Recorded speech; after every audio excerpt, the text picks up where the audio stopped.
Alright, now that I'm feeling better from my most recent medical issue, let's see what's next on the agenda. I'm gonna tell you a story and it's vaguely true about butt-kicking dinos who know kung fu. One evil dude obsessed with the crystals and super rude. Scrap his brother, wouldn't call him smart. He'd get lost in a mini-mall. Yep, my ears are bleeding. Time to go back to the hospital. I've covered a lot of terrible theme songs, but this show's has got to be one of the worst. I'm gonna tell you a story and it's vaguely true about butt-kicking dinos who know kung fu. Let me translate for those who don't speak stupid cartoon. This show is going to be desperately trying to cash in on the Teenage Mutant Ninja Turtles, to the point of being a creatively sterile ripoff. Now our heroes try to save the day from a mutant army and other cliches. Pointing out your problems doesn't make them go away. And they stated this problem in the theme song. The thing that happens before each and every episode. But that's not why I hate this theme song. The singing is just... It's so bad. And it goes on for over a minute. As you might have imagined, this show is going to try way too hard to be hip and down with the kids. Just so I know how far behind the times it is, what year did this originally air on? Oh good, it's technically available for my worst cartoons of the 2010s. While it's not very apparent in this episode due to the premise, each of these characters are bland, one-note tokens. Token headstrong leader is Kane, overly confident and doesn't listen to anyone else. Token girl is Lucy, and that's her entire character, being a girl. Token big eater is Chow. Once again, that's his entire character. And finally, token jerk asshole is Jet. This episode is about Jet. Also, as I've learned in reviewing cartoons, apparently pterodons weren't dinosaurs. Sorry, Jet, you can't be in the show, you're technically not a dinosaur. But don't worry, I have a strong feeling that the show will be much better without you. You probably already noticed this, but the animation is horrid. Somewhere between Pixel Pinky and My Life Me, we have this choppy, stilted nothing, with characters that look like they just don't belong in the world created by the backgrounds. And you have to keep this in mind, Kung Fu Dino Posse, which is a stupid fucking name, is an action show. Action shows require intricate fight scenes and fluid animation. When you don't get that fluid animation, it really looks like you're just banging two paper dolls together. So this episode starts at a museum with the red one looking at a computer while an alarm is ringing. Why are we watching an internet video? Look. My sources tell me that this is supposed to be a joke, but the pacing is so shit, it barely registers. We learn that the big bad guys are in the museum. I'm not entirely sure if that's unusually bad or just plain bad, but whatever. The leader token comes up with a plan, but the jerk token just wants to go and fight. What's with you guys? I step up with some leadership skills and you diss me? I'm not sure what any of that means, Jet. That's because these dinosaurs are younger than that slang. But Kane's our leader, and you can't argue with a 60-million-year undefeated streak. Most of that time, you are frozen. And being frozen normally counts as being defeated. If we're done with the dino politics, it's go time! But I went this morning. Oh, the other go time. Die, and make it painful, please. The villain decides that him and his brother sidekick are moving into the museum, because museum guests aren't a thing apparently. When Jerk Token screws things up...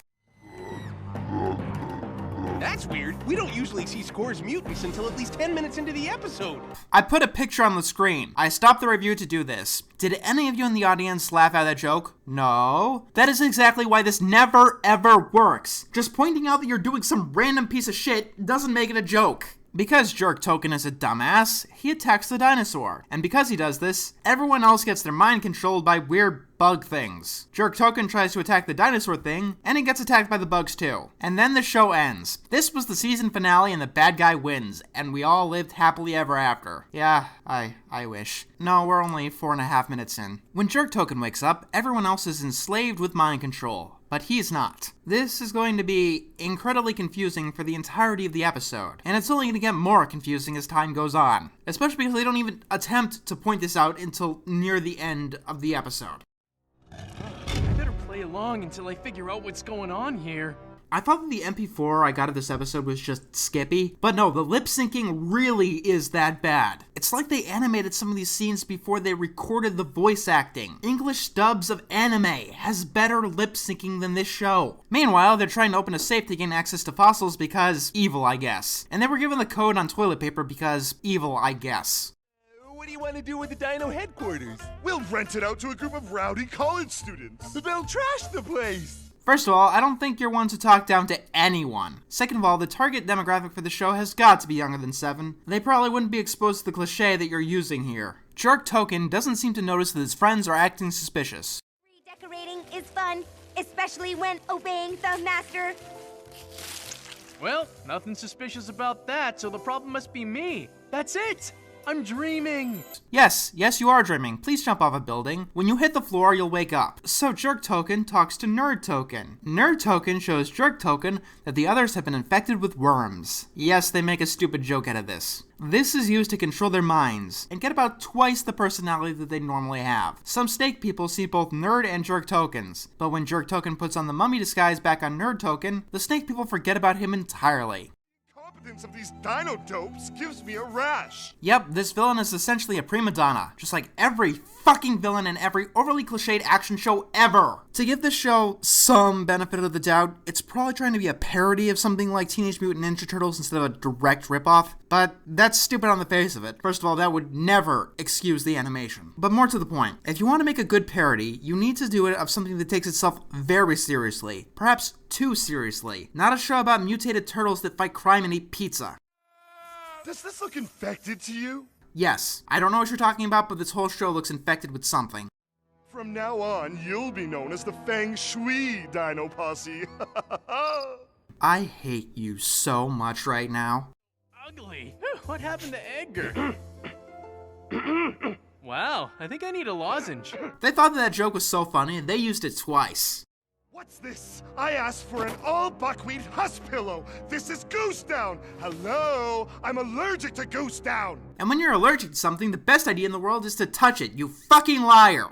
That is... I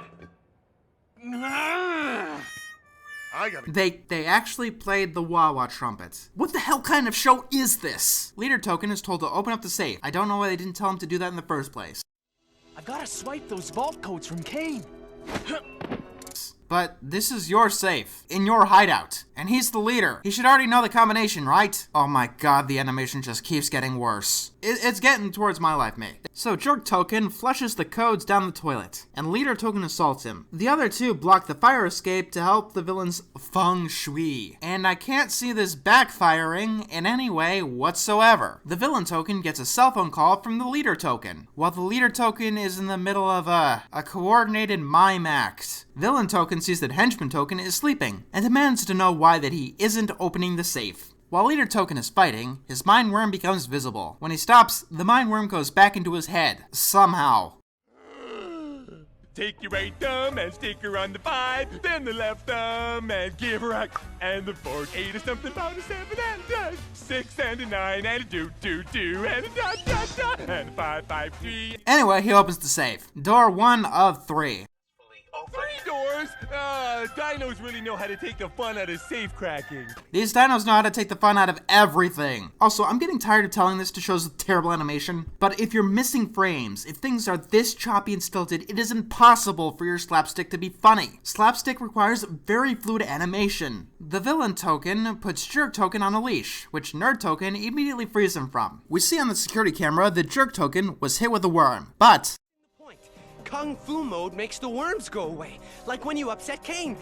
Okay, let's start with the fact that everyone essentially changed at the very beginning of the episode to what I can only gather is Kung Fu mode. Number 2, after Jerk Token here was hit, he was knocked out and fell asleep. Leader Token was fighting for longer than Jerk Token. So even fighting and being aggressive was what zaps the mind worms, Jerk Token should still be infected. And number 3, and this is the most important one, what dumbass would use a mind control on warriors that blinks out whenever they start fighting? That is like the stupidest mind control freeing gimmick that I've ever seen. So to get them all out of this, all Jerk has to do is be a jerk. He succeeds with flying colors, and the mind worms just go poof. Look, dude, you want to be a hero? Take my advice. Forget everything you learned in nerd school. Don't think, just do. I'm inspired by your leadership. and I'm taking your advice. Well, he's dead. Because Henchman Token knew the code to the first safe door, he automatically knows the code to the second door. Because the point of having multiple safe doors is to give them all the same fucking combination. And the safe door has a back door. Hey, that isn't very safe. I'm sorry, that was terrible. I've been watching Kung Fu Dino Posse for the past 20 minutes. My brain is fried. Oh, there you go again. Pushing your authority, implying that I'm always wrong. Hey, dumbass. You're the one who went and charged in, blowing your friend's cover, and that turned them into mind-infected zombies. This entire problem is entirely your fault. So, they get into a battle with a mind-controlling dinosaur, which, by the way, has a fucking awful design. Most of the designs in this show are pretty damn bland, but the dinosaur really takes the cake in terms of awfulness. Nerd Token has managed to get himself captured, and Jerk Token managed to get him free. Then all the dinosaurs fuse together because Super Saiyan cliche. And typical of this particular cliche, it makes you wonder why they can't go into super form the very second that the battle starts. Okay, how do you make two giant dinosaurs fighting each other, Kaizu style, boring as shit? Oh, by making it look like they just animated the storyboards with no in-betweens whatsoever. Because the villains were stalling like typical villain tokens, they don't succeed with their plans. And because they blocked the fire exit, they can't get out. Hey, dumbasses. Did you try the front door? I mean, fire exits exist so you can escape if their path to the front door has been blocked by fire. But there's no fire here. Use the front door! Use a fucking window! And the villain token gets a mind worm on his neck. Those worms only obey commands from Score. Do you, mind reading this? Well, I don't. Oh, you fucking moron. And the moral of this episode is that we should listen to the Jerk Token more often, because his strategy of running headfirst into battle with no strategy whatsoever nearly destroyed the world and turned his friends into mind zombie slaves. That's it. I'm out. This show could just eat it.